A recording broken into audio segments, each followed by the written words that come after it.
When I began to research these medications I was prescribing all the time, I found that they actually aren't effective. That's weird because I was prescribing them all the time and lots of women came back, right? And they said, I'll continue this. And yeah, it's helped with this, it's helped with that. I feel less preoccupied with whatever it was that I was focused on. And, maybe I have a little more energy or whatever. So as you suggested, there's often an effect, right? But what actually is this medication doing to relieve the presenting symptoms? And that's where I invoked the research of Irving Kirsch, who is arguably one of the placebo effect experts in the world. And he determined, specifically looking at antidepressants and unearthing some of the locked file drawer data that pharmaceutical companies were hiding through a Freedom of Information Act, he found that these medications are actually not more effective than placebo, and specifically something he called active placebo, right? So if you've been conditioned by these companies and their advertisements to anticipate side effects, then when you're given a medication that gives you dry mouth or a little indigestion or maybe a headache, something happens inside, like this inner pharmacopoeia, is accessed where things actually do change. And it's because you believe that you're being treated.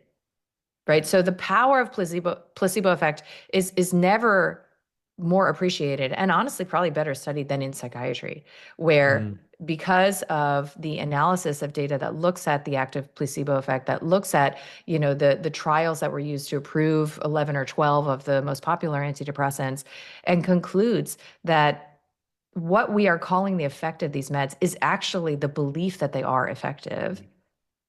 Then we're left to consider, okay, well, if it's maybe a little helpful, what's the big deal? Just try it, take the edge off, right? And that's where I encountered the literature on adverse effects that led me to put down my prescription pad forever, such that I literally, as I mentioned, never started somebody on a med again.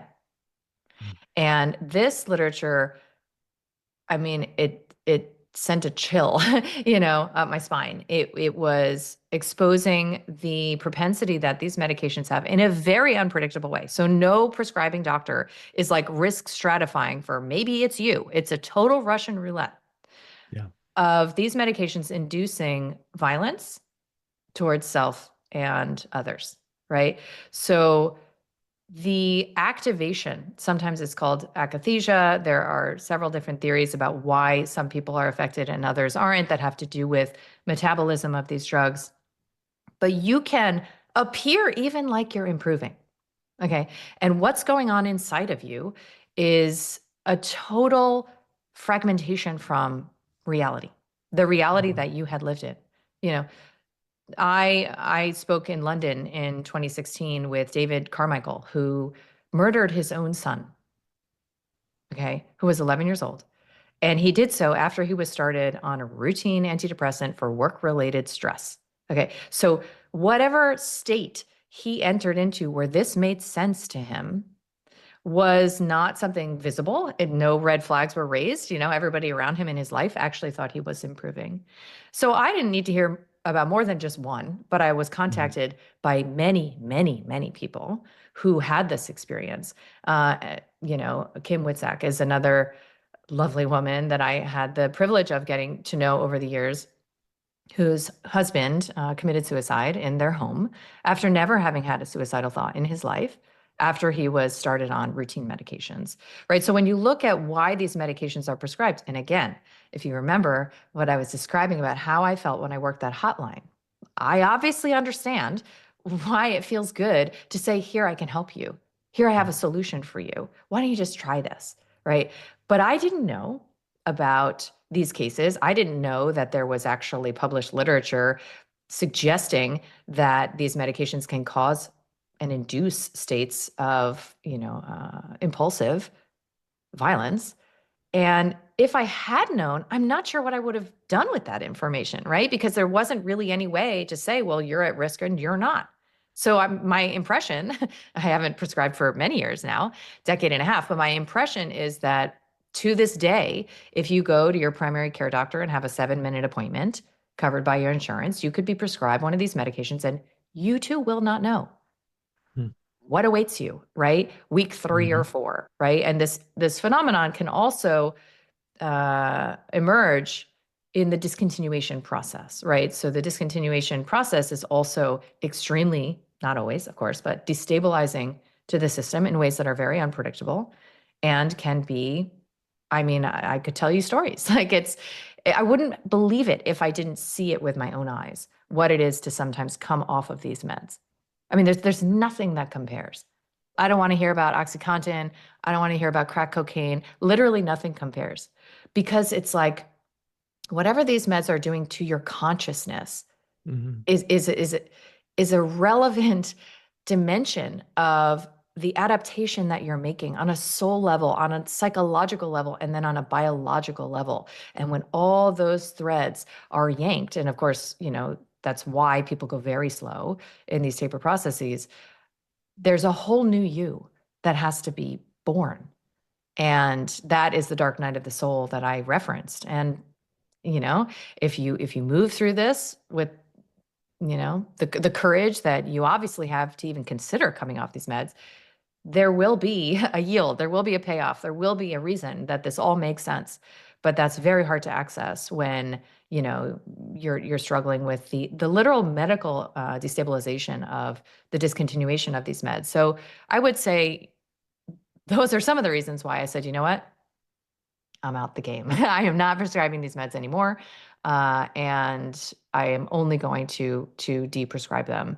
And in that process of like exposing all of this, I began to learn. You referenced it earlier about like a pretty old at that point uh, system of understanding the body and studying the body called psycho-neuroendocrinology, psycho-neuroimmunology, and really the connectedness of all of these different arenas of the body, like the gut and the brain, for example. I mean, back in the day, that was like very radical. I remember before I Right. got deplatformed off of Google search, I was like, first page organic results for gut brain because it was that undiscussed, it's that untalked about. Like everybody knows about like sugar highs and everybody knows like, it's probably not a great idea to have like a big gulp soda every day.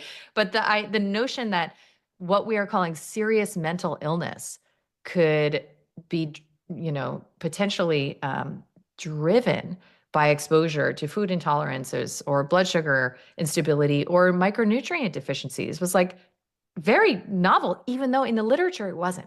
Right. So when I went to look, I easily found, like a paper I remember from the New England Journal where it was a woman who was a vegetarian for like 20 something years and she developed these psychotic symptoms. She was given electroconvulsive therapy, an antidepressant and an antipsychotic before they figured out that she was B12 deficient and they gave her some B12 by injection in this case, and all of her symptoms resolved, like Mhm. if that's in the literature, why did I never hear about that? Now, of course, I know why I didn't hear about it, because it's the nature of the system.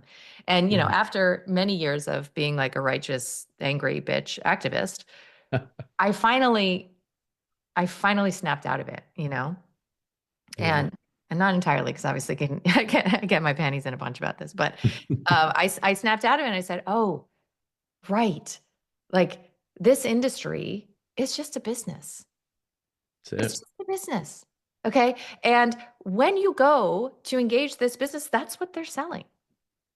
Okay. It's like going to a butcher and being like all, righteous that they're not selling a vegan dish. That's not what's for sale there. Right. Yeah. So, like, maybe there's not a problem here. Okay. And so that psychology that I referenced earlier, that shift in consciousness to where you're putting so much of your energy into insisting that something be different, you can take it all back in an instant if you can recognize your role, your responsibility, and your choices. And so that's when I Mhm. really started to shift my focus into, the inner work that honestly I was in many ways avoiding through my activism. So it's like a meta, phenomenon.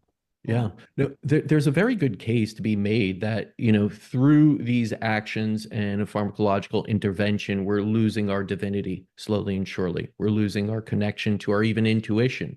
And a lot of that started with we have a very strong belief system at a very early age. I went to hear Bruce Lipton speak about this, that both most of our belief systems are really ingrained by age 7 or so. Yeah. And when you hear your mother, your father, people around you saying, listen to your doctor, listen to, this and that, you have that belief system already ingrained that the doctor is going to tell you. They go through so much schooling and training, they know what to do. But then you look at the pharmacological, the pharma industry, and you start to understand. I have a business background. I understand Yeah. fiduciary duty to your shareholders. That's what I was taught Yes. over and Yeah. over. It's not like help the customer. No, that's very down the line. You have a legal obligation to make as much profit as possible for the people that are investing in you. Millions of people that invest in Johnson and Johnson and Merck and Pfizer, right?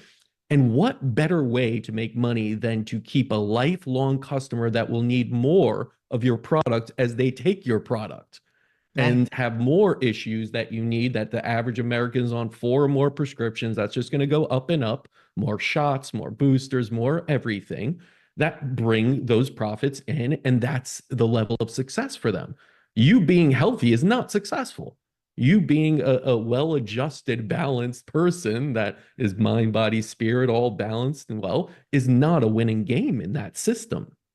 And even as we learn this more, as we hear more, I do find that people still latch on to their belief systems. And sometimes there's even, I feel, an element of guilt or shame, which are very low consciousness levels of, I got duped, right? Yeah. I took the shot and now I'm hearing all these, months, years later, it's really bad. And maybe this is the reason I'm feeling this way.